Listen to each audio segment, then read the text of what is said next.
Assalamualaikum warahmatullahi wabarakatuh dan selamat petang semua. Hari ini kita nak memulakan siri yang kita panggil Wow Pantai Timur. Jadi siri ini dijalankan oleh ICRDC. Tujuan dia ialah untuk memberikan sedikit pengetahuan tentang projek-projek kita yang kita jalankan. Little bit of behind the scenes punya info dan juga local info tentang projek-projek kita ni. So hari ini ada dua orang, saya Arizan Arifin daripada bahagian projek ICRDC dan di sebelah saya Datuk Wan daripada bahagian pembangunan modal insan ICRDC. So hari ini kita nak cerita apa ni Datuk Wan hari ini? Hari ini kita nak cerita projek yang mungkin orang nak tahu tentang progresnya sekarang. Projek kita sedang laksanakan di Kelantan. Jambatan menyeberangi Sungai Kelantan, iaitu Jambatan Palembang. Betul Datuk Wan. So projek ini sekarang dah dalam fasa pelaksanaan dan kita jangkakan projek ini siap pada tahun 2027 lah Datuk Wan. Sebagai seorang penduduk asal di Kampung Laut kan Datuk Wan boleh kasih pencerahan sedikit macam mana local input tentang projek ni Datuk Wan? Ya. Kami lah atau saya ni orang anak watan Kampung Laut memang berterima kasih kepada SRDC lah. Satunya adalah projek Laman Warisan Kampung Laut dan juga projek pemindahan Masjid Lama Kampung Laut daripada Nilampuri ke Kampung Laut. Ianya memberi satu kebanggaan sebenarnya kepada penduduk Kampung Laut yang telah lama dahagakan projek-projek pembangunan. Betul. Dan Alhamdulillah, terima kasih kepada Kerajaan Persekutuan kerana menyediakan dana untuk projek Laman Warisan dan juga Masjid Kampung Laut yang telah dirasmikan oleh Perdana Menteri. First time orang Kampung Laut boleh jumpa Perdana Menteri pada 2022. Dan saya orang Kampung Laut ni memang bangga lah. First time saya ingat Perdana Menteri datang ke Kampung Laut untuk merasmikan projek-projek di kampung. Dan sekarang ni ada projek besar, projek Jambatan Palembang. Kalau orang Kelantan kata getok. Getok. Dan saya nak cerita sikit kalau projek Jambatan Palembang ni harapan orang Kampung Laut lah. Orang Kampung Laut, orang Palembang ni. Kerana projek ni batu asas telah diletak, telah diadakan sejak pada tahun 1966 lagi. Okey, Datuk sentuh tentang batu asas. Dulu batu asas dibuat, dulu dia punya alignment dia lain kan. Dulu kalau Datuk sedar, dulu dia dekat Kampung Cina, jalan Kampung Cina tu ke bulatan Gok Kapur. Seberang dia turun kat Palembang tu dekat pejabat polis tu. Polis tu kat Palembang betul. Tapi sekarang selepas kita buat revise study Datuk, kita dapati bahawa kawasan yang Kampung Cina tu dah banyak pembangunan. Dekat situ jadi pengambilan tanah akan jadi lebih mahal sebagainya. Kita tolak sikit ke utara yang membolehkan jabatan tu jadi lagi nampak dan kawasannya pun lagi lapang. Jadi membuka peluang pembangunan yang lebih bagus kepada penduduk tempatan. Sebab kita tengok jabatan ni akan membuka ruang untuk perkembangan bandar Kota Baru ni ke seberang sungai.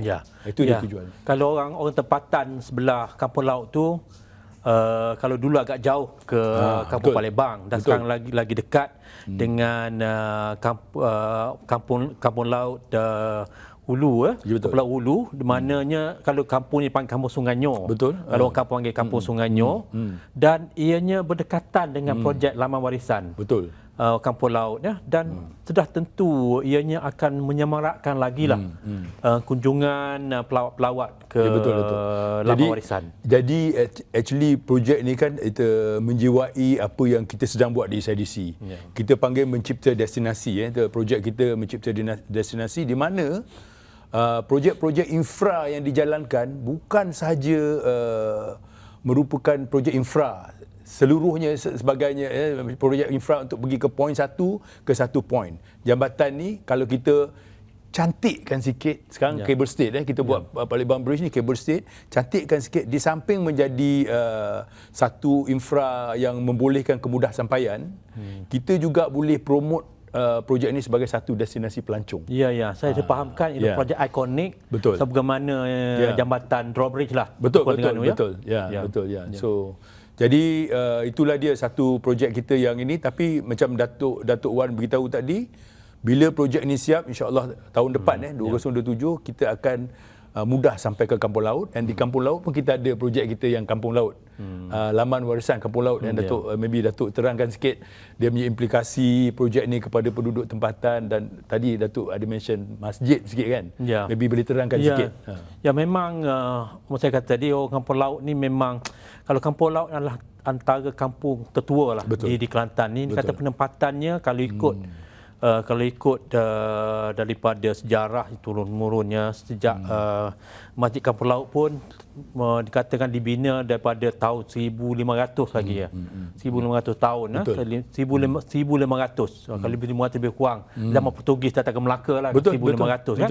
Maknanya penempatan di tebing Sungai Kelantan sudah ada tahun 1600 apabila pendakwa yang dikatakan datang daripada Campar ke Jawa tu dan belayar dan singgah di kata kapalnya bocor dan terpaksa singgah di tebing sungai di Kampung Laut. Sudah ada penempatan kat situ, dah ada orang kata komersial punya ni dah ada kat situ. Maknanya sekarang ni dengan adanya projek laman warisan, kita mengenang balik apa yang sejarah-sejarah pengembangan komersial, pengembangan dari segi pedagang-pedagang pada masa-masa yang dah hampir 500 tahun lepas. Ini penting sebab kita perlu menulis, mengesan sejarah kita yang lama kan, untuk menyedari betapa besar sejarah kita daripada 400 tahun dulu pendakwah belayar daripada Campar ke Damik ni bukan dekat ni pelayaran ni, mungkin berbulan ni. Jadi kita bayangkan dengan bot-bot dulu, bot pelayaran dulu menempuhi ombak dan betapa besarnya dan beraninya orang-orang yang orang kita lah, and then yang berhenti di Kampung Laut. Kampung Laut dulu dekat dengan laut lah, sebab tu dia jadi tempat perhentian untuk pelayar ni, dan sejarahnya sampailah. Sebab tu kalau di negeri Kelantan ni Kampung Laut ni sangat penting, satu perkampungan lama yang sangat penting. Dan masjid ni sendiri sebenarnya 400 tahun lebih merupakan sekarang masjid lama yang paling tua yang masih digunakan di Malaysia. Saya masih ingat lagi masa saya mungkin umur 4-5 tahun masa itulah. Dalam tahun 1966-67 saya masih ingat lagi bapa saya bawa pergi semayang kat situlah. Tempat mana hanya Masjid Kampung Laut tu runtuh dilanda banjir pada banjir besar 1968-69 kan. Dan memang kawasan tu bila belum dilanda banjir ialah kawasan pusat. Pusat kampung lah kat situ dengan pasar, dengan tempat orang membeli belah kedai-kedai kecil semua dekat situ kan. Dan apabila kita refer balik sejarah kan, saya ingat terbaca lah buku hikayat Abdullah Munshi yang ditulis dalam tahun 1820 masa lawatan dia ke Pantai Timur, dan dia singgah ke Kelantan di happen to be Kampung Laut, dia ceritalah. Dan dia kata dia singgah ke istana Raja Kampung Laut pada masa tu.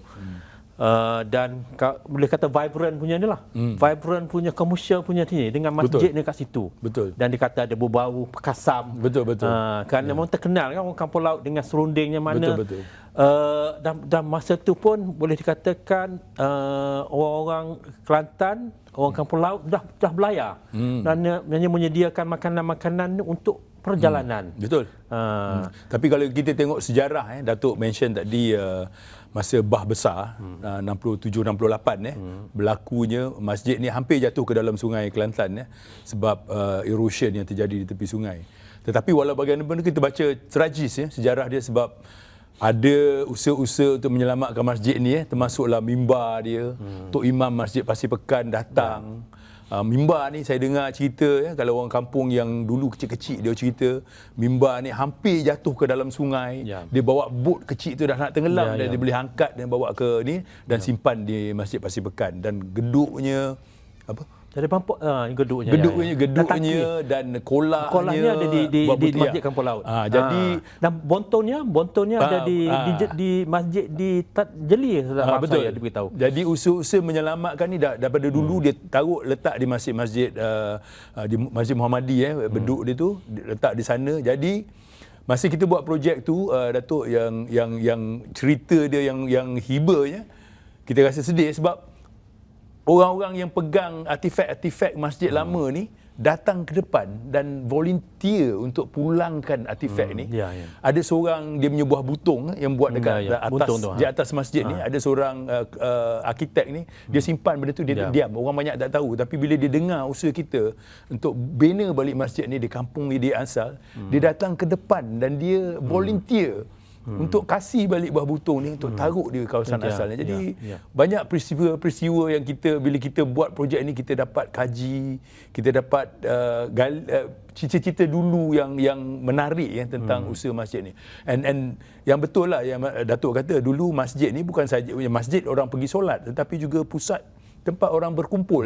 Kalau kita baca sejarah Masjid Kampung Laut ni dulu, even katakan perancangan untuk berperang pun dijalankan di masjid ni. Sebab kita ikut cerita dulu, dia kata orang-orang nak pergi berperang dulu, dia naik gajah. Dia akan satu bangunan yang boleh digunakan untuk naik gajah ialah masjid ni, sebab tiang dia dulu tinggi. Jadi orang datang ke masjid ni untuk naik gajah. Even dulu keluarga diraja pun kalau datang nak semayang kat masjid ni, dia akan datang menggunakan gajah, dan dia boleh turun terus ke veranda masjid ni kan. Jadi history dia memang kaya lah Datuk tentang masjid ni. I think bila kita bawa balik ni, it is a good achievement lah untuk kita. Datuk, cerita sikit pasal Retok Black Bear ni lah, Jambatan Palembang ni. Sebenarnya masa SIDC nak buat ni dulu, kita invite proposal daripada konsultan dia macam competition, pertandingan lah. Jadi banyaklah orang-orang bagi cadangan-cadangan macam mana nak buat jambatan ni. Tapi kita pilih bersama dengan pihak kerajaan negeri dan pihak Kerajaan Persekutuan sekali, kita pilih reka bentuk ni. Sebab bentuk dia ni kita gunakan cable stay bridge. Kalau kita tengok cable stay bridge tu, bentuk dia macam itulah, macam bumbung. Macam bumbung Masjid Kampung Laut. Itu salah satu konsep dia, dan kita tengok nanti tiang dia, bila siap nanti tiang dia 2 tiang besar, tiang asal kita panggil pylon . Tiang ni akan menggunakan motif decoration dia tu, menggunakan motif Islam. Jadi ini salah satu daripada karakter ataupun yang dicadangkan oleh konsultan ni, yang kita terima lah yang bagus, ada kena-mengena dia unsur sejarah Kampung Laut. Jadi yang ini yang kita pilih, yang kita sedang bina sekarang. So sekarang ni kita dalam peringkat pelaksanaan. Macam mana progres dia, Encik Rizal? Kita lebih kurang 33% progres dia, Datuk, and kita dah memulakan kerja dalam sungai. Yang ini yang kita kerja dalam sungai ni, Sungai Kelantan, dia punya air dia ni kadang-kadang ada yang cetek. Yang kita buat survey, kita find out sungai ni dia cetek kat tengah. Dia dalam sikit dekat tepi. Jadi ada challenge sikit untuk kita buat pembinaan ni, sebab kita perlu pakai barge dan apanya, sampai kontraktor kita ubah demi cara pembinaan sekarang sebab cetek. Dulu dia nak gunakan barge untuk transportkan material dan buat piling sebagainya. Sekarang dia gunakan reclamation. Dia ambil pasir, dia taruh pasir tu. Jadi daripada kedua tebing tu ada pasir, jadi kenderaan boleh jalan atas pasir. Dia buatkan piling semua daripada pasir ni lah. Jadi bila dah siap piling semua, dia akan ambil balik pasir ni lah. So jadi yang itu yang kerja yang rumit, tapi alhamdulillah setakat ni kita making good progress lah dalam pembinaan tu. Dia punya piling tu. Macam mana progress di atas tanah dan pembinaan jalan ke jambatan tu? Jalan dia kalau kita tengok Jambatan Palembang tu, keseluruhan panjang dia lebih kurang 2.8 km. 1.4 km jalan di atas tanah, dan lagi 1.4 ialah jambatan lah. Jambatan tu ada fixed bridge, dan lebih kurang 630 meter is the suspended bridge lah. Yang itu pembinaan dia sekarang saya terangkan, kita tengah buat piling. Nanti dia punya part yang atas tu, yang cable stay ni, dia banyak pakai komponen besi. Jadi maknanya kita akan buat banyak kat kilang lah. dia akan bawa dan dia akan pasang ke tapak. Jadi kita akan nampak, tiba-tiba je nampak benda tu ada kan. Tapi yang challenge sekarang seperti saya terangkan tadi is the piling lah. Once the piling is done, kita buat demi structure apa semua, kita boleh bawa benda ni dan kita pasang kat tapaknya. Jadi kalau ramai orang tak tahu apa itu cable stayed bridge yang kita buat ni. Cable stayed ialah satu kaedah membina jambatan di mana berat jambatan tu ditampung oleh kabel sepenuhnya. Sebab tu kalau kita tengok macam Penang Bridge kan apa kan, cable stayed bridge ni dia cantik sebab dia punya jambatan tu jadi nipis saja. Sebab dia tak ada menampung berat apa-apa. Jadi berat tu semua di transfer kepada kabel. Jadi cable stayed bridge looks very sleek lah. Okeylah. Bila siap dari segi design jambatan tu ada kemudahan untuk pengguna pejalan kaki ke, untuk basikal ke? Ada memang jambatan ni seperti kita terang tadi, kita binakan not just untuk transport tetapi juga as tourism punya objek lah. Jadi ada pedestrian bridge, very wide pedestrian bridge. Even kita propose ada satu area yang orang kalau nak naik kat sini boleh berhenti untuk tangkap gambar dan sebagainya lah, because it will be a very nice iconic project untuk Kelantan. Dan selain daripada tu kita tapi bukan dalam fasa ini, actually dia ada gateway. Kalau kita tengok dia punya perspektif, nanti maybe you tunjuk perspektif kan. Dia ada gateway dekat hujung tu di mana di sebelah tumpat kita ada cadangkan satu restoran yang akan dibina dengan gateway ni. Tapi nanti tunjuk perspektif tu. Tapi dia will be in the second phase. Yang dalam sekarang kita bina, kita tak bina lagi, tapi second phase kita akan buat the gateway itulah. So menariklah tempat projek ni bila siap nanti. Banyak possibility. Kalau tak salah saya memang jarak antara jambatan tu dengan laman warisan tak jauh. Apa perancangan antara tanah dan antara ruang di antara jambatan dengan laman warisan? Okey, sebagai kita punya next stage sebab kita bina projek Kampung Laut dan kita ada Jambatan Palembang dan kita akan ada perancangan untuk menaikkan kawasan yang di sekitar sungai ni sebagai satu kawasan riadah. Kita panggil KB Promenade. Jadi maknanya di masa hadapan kita daripada satu projek kat tepi sungai ni kita nak pergi ke satu projek lain, kita boleh berjalan di tebing sungai lah. Yang ini pun kita akan menggunakan kawasan yang telah dibina oleh JPS. JPS ada ban kat sini. Jadi ban tu daripada kita biar kosong, kita buatkan laluan pejalan kaki, mungkin ada kedai, kios dan sebagainya. Jadi kita boleh lalu kat kawasan ini, boleh gunakan untuk commercial activity lah. Ya. Kalau saya dipahamkan juga Cik Arizan jambatan ni satu daripada faedah yang orang kata hasil daripada jambatan ialah kita nak memvibrantkan bandar tumpat. Betul. Bandar tumpat dan juga Pekalongan Kubur.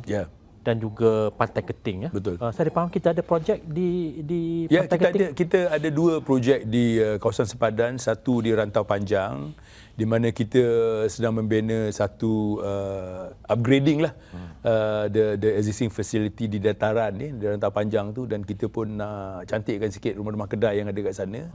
Seperti Datuk tahu sekarang kerajaan pun sedang di dalam proses perancangan untuk membesarkan jambatan dekat Rantau Panjang jambatan Sungai Golok tu yang begitu. Jadi di sebelah tebing Malaysia ni kita pun ada projek-projek yang untuk menaikkan taraf pembangunan komersial kita setanding dengan di sebelah sana lah.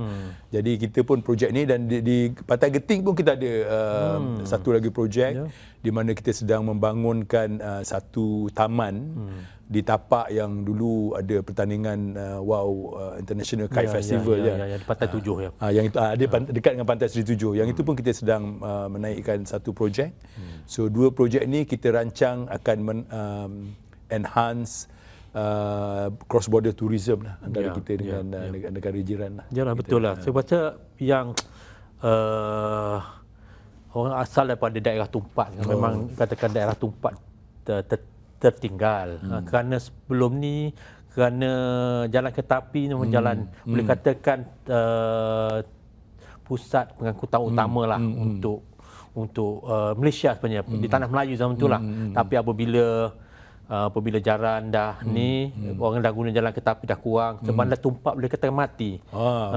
So saya rasa dengan adanya jambatan ni boleh mempercepatkan pembangunan bandar tumpat yang actually jambatan ni dia fasa ni kita buat dia akan daripada persimpangan ke pulau kat kampung laut tu Palembang, dia akan berhenti dekat jalan PCB Bantan Cahaya Bulan.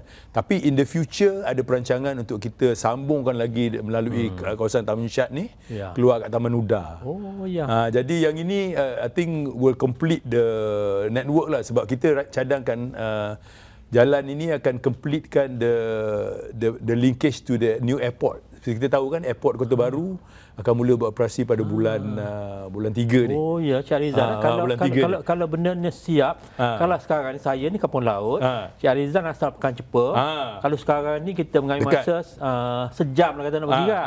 Kalau siap semuanya maybe 30-35 minit boleh sampai. Dia shortcut, dia tak payah lalu bandar. Jadi makna dulu kena lalu bandar nak pergi Jambatan Sultan Yahya Petra kan. So sekarang tak payah lalu bandar, dia terus kat Taman Uda tu, masuk kat Tanjung Chat, pergi terus seberang, masuk dekat kampung laut kat jalan D21 lah, yang terus boleh ke sempadan. Jadi actually projek ni juga akan enhance kegunaan lapangan terbang Kota Baru, sebab kita lapangan Kota Baru ni kita nak jadikan sebagai regional airport tau. Bukan saja untuk digunakan untuk rakyat Malaysia, tapi oleh pengunjung penduduk di Southern Thailand. So yang projek ni akan achieve that lah, we think so. Ya, long term punya ni, long term punya planning ni kan, planning betul. So itu yang I think kegunaan projek ni is far reaching lah. Dia banyak multiplier. Kalau jambatan Pekalang Kubur siap, jalan ditingkatkan. Datuk, dekat since kita talk about jabatan ni, bila siap nanti kita ada connectivity ke kampung laut, banyak juga tourism attraction yang dekat kampung laut sendiri yang boleh dibangunkan. Selain daripada laman warisan yang kita bina, Datuk banyak lagi termasuklah ini floating market dan sebagainya. Datuk boleh elaborate sikit. Yalah, tentang sekarang ni kan boleh katakan dengan kata start daripada laman kita siapkan laman warisan kan. Even inisiatif kerajaan negeri pun katakan trail kan. Trail boat kan daripada Pantai Suri ke Kedai Buloh dan later on sampai ke Tambatan Diraja kan. Tu satu daripada berkatakan trail, boat trail lah. Yang sekarang ni sedang dipopularkan lah oleh Agensi Eksibisi Pelancongan Negeri Kelantan lah. Dan rasa sepanjang Sungai Kelantan tu banyak benda yang kita boleh promosikan. Ini berbalik kepada sejarah kan, Datuk. Datuk, sekarang dulu kan dekat Palembang ni dulu kan orang memang naik bot. Kan daripada Kota Baru kan. Sejarah dia. Datuk cerita sikit dah. Ke zaman dulu memanglah. Even kalau zaman jambatan siap pun, saya daripada kampung laut nak pergi Kota Baru, kita naik bot. Naik bot masa tu 20 sen. Betul. 20 sen, 10 sen untuk kanak-kanak, 20 sen untuk orang dewasa. Betul.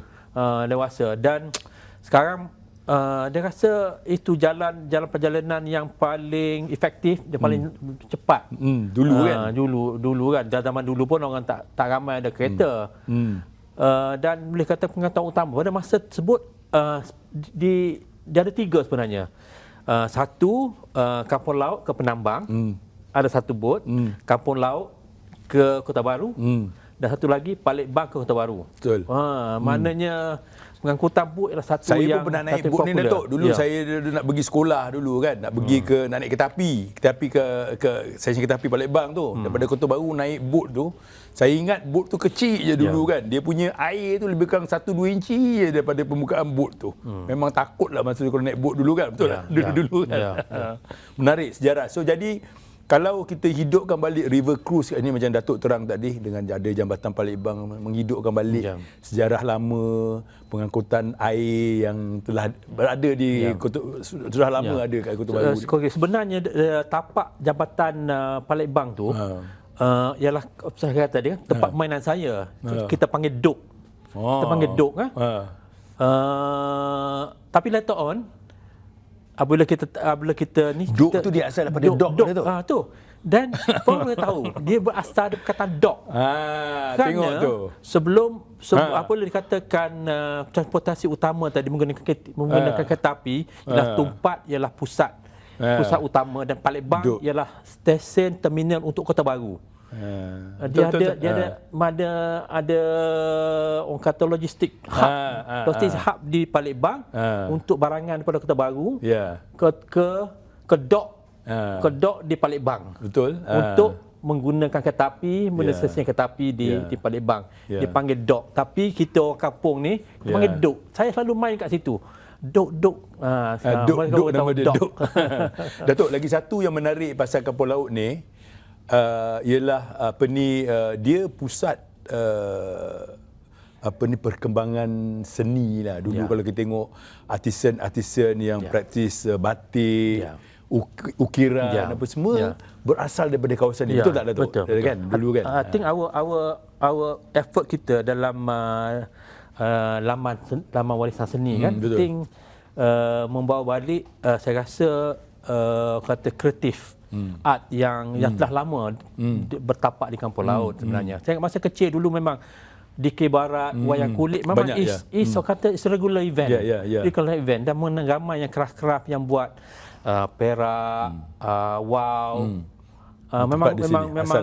memang ada. In fact kalau Datuk saya sendiri pun pakar dalam khat. Tulisan khat ni. Dari ukiran khat. So saya rasa dengan inisiatif kita projek laman warisan seni itu membawa balik orang kata seni yang telah yang orang kampung laut pelopori sejak pada dulu lagi. So I think this is a very interesting observation lah Datuk, sebab saya pastilah bila dengan siapnya jambatan ni ease of connectivity daripada Kota Baru ke Tumpat, mesti ada development pressure lah untuk pembangunan di Tumpat lah. Jadi kita cadangkan macam kita daripada segi projek sekarang kita sedang dalam proses untuk gazetkan Masjid Kapal Laut sebagai monumen kebangsaan dengan Jabatan Warisan Negara, because di samping membangunkan kawasan Tumpat, kita juga nak memastikan setengah kawasan bersejarah tu dijaga supaya tidak overdevelop. I think ini satu perkara yang kita boleh usahakan lah, sebab ini sejarah kita nak maintain a certain part of kampung laut tu lah sebagai sebab saya rasa sejarah. Pun kawasan yang berdekatan dengan laman warisan ada rumah panjang kan, satu daripada saya rasa warisan sejarah juga. Rumah tu dibina daripada 1800, dibuat semua daripada kayu kan. Dan in fact memang kalau zaman kecil dulu memang penenun kain, pembuat batik memang di sekitar kawasan rumah panjang tu. Dan kalau asalnya pun batik-batik, songket-songket yang dihasilkan pulau dibawa ke penambang untuk jualan. Sampailah hari ini orang kata tadi hubungan antara orang kampung laut dengan penambang tu memang sekarang pun gedung-gedung batik yang besar banyak dekat penambang kan sekarang kan. Okey Datuk, lagi satu perkara yang kita nak bincangkan ialah kesan daripada projek infra yang besar yang dijalankan oleh kerajaan lah. Salah satu ialah rail lah, ECRL ni. ECRL ni seperti kita tahu kan akan disiapkan fizikal tahun ini, testing and commissioning tahun ini, dan pada 1 Januari 2027 akan start operasi daripada Gombak ke Tunjung. Jadi Datuk fikirlah pada fikiran Datuk apa kesan daripada penyiapan dan penggunaan projek ini kepada industri, sebenarnya industri pelancongan di Kelantan dan Kota Baru. I think itu saya boleh katakan is a game changer sebenarnya. Betul. Untuk negeri-negeri Pantai Timur. Pertama segi saya rasa tak sepas negeri Kelantan ialah segi pelancongan. Kita there's so many destination yang kita belum promote betul-betul. Kita banyak destinasi-destinasi yang boleh kita kedepankan. Mungkin dengan sekarang ni menggunakan satu kita kata tadi mengenai bot sepanjang dan mungkin juga yang kereta api yang rute Dabung tu kan. Juga dalam segi pembangunan untuk investment. Betul kan? So saya rasa Kelantan mempunyai faedah yang banyak apabila siapnya SRL pada 2027. Oleh sekarang ni kita perlu buat perancangan yang rapi lah untuk pastikan kita mendapat faedah dan kita leverage daripada apa yang yang dapat kita hasil daripada SRL itu. Kalau kita tengok daripada statistik pelancong kan, selalunya pelancong dia at the point of destination dia sampai, dia tak nak mengembara lebih daripada 1 jam tau. Maksudnya kalau dia kena bawa kereta sendiri, dia tak nak lebih daripada 1 jam. Jadi yang macam airport, siap airport kat Kota Baru start bulan Mac, SRL dengan stesen di Pasir Putih dengan di Tunjung. Jadi point of arrival tu dah dekat dengan dia punya tempat dia nak pergi melancong. Jadi dia akan membuka lagi ruang sebab orang kalau orang kena drive kan, kena drive katakan 5-6 jam nak pergi kan, mungkin letih lah kan. Tapi kalau dia boleh ambil train, satu keluarga naik kereta api SRL namanya kan, sampai je kat situ, ada van, ada 45 minutes boleh pergi ke Pulau Suri ke ataupun Kampung Laut ke apa, itu akan membuka lebih banyak peluang. Sebab saya punya experience Datuk, kita dua-dua anak Kelantan tapi experience kita ramai lagi even lokal yang tak pernah sampai ke Pantai Timur dan ke Kelantan. Jadi dengan siapnya projek-projek ni, SRL dengan airport baru kita akan buka ni apa kan, jadi akan menjadi perangsang lagi kepada lebih ramai orang datang dan berkunjung ke Kelantan. Datuk saya kira macam tu kan. Sebenarnya dari dulu lagi Kerajaan Persekutuan telah menjalankan projek-projek infrastruktur besar di Kelantan ada 5 projek yang telah di-highlightkan, iaitu projek pembesaran lapangan terbang Sultan Ismail Petra dan projek lingkaran tengah utama atau Central Spine Road dan projek KBKK Kota Baru Kuala Kerai highway, projek Jambatan Palembang dan juga projek LPT3.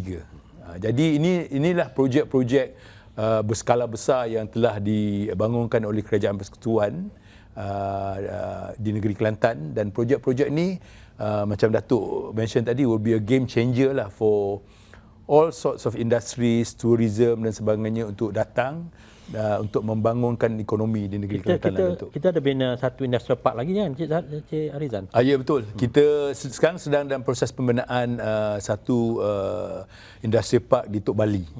Dia lebih kurang 200 ekar. Kita sekarang sedang membangunkan fasa 1 yang bersaiz 95 ekar lah Datuk. InsyaAllah yang ini kita akan siap pada tahun ini lah. Dengan SRL certainly akan inilah. Ya betul Datuk. Tempat industrial park ni dekat betul dengan stesen SRL Pasir Putih. Jadi kita jangkakan bila Pasir Putih punya stesen ni siap, Pasir Putih stesen ni dia logistik juga. Jadi maknanya dia akan support industrial park yang kita bangunkan ini. InsyaAllah lah industrial park ni akan menarik lebih ramai minat pelabur untuk melabur di negeri Kelantan. Kita boleh wawarkan lah. Kita boleh wawarkan projek ini kan. So ini yang kita jangkakan akan berlaku pada tahun inilah, insyaAllah. Daripada borak-borak kita tadi, banyak juga projek-projek Kerajaan Persekutuan melalui SRDC yang kita laksanakan di negeri Kelantan dan sekarang ni kita rasa perancangan yang rapi mesti diadakanlah untuk memastikan bahawa apabila projek-projek ini siap dapat dimanfaatkan sepenuhnya. Itu yang pentinglah, kita membina projek ni jadi manfaat dia akan tiba kepada rakyat sendiri. So itu yang penting, dan kita harapkan kerjasama antara persekutuan dengan negeri ni berterusan lah. Jadi kita akan dapat manfaat untuk menjalankan projek-projek ni insya-Allah ke tahun-tahun selepasnya. Jadi benefit tu akan dapat kepada rakyat insya-Allah tu Kita anak Kelantan, kita memang sokong je Datuk insya-Allah lah Okey. So Datuk, dengan itu kita akhiri sesi kita pada hari ini Pantai Timur. Dan menarik kita bincangkan hari ini perkara banyak menarik perkara yang kita bincangkan. Jadi insya-Allah kita akan berjumpa lagi, kita cerita pasal projek lain di negeri lain pula di negeri lain pula. Ya insya-Allah lah. Terima kasih.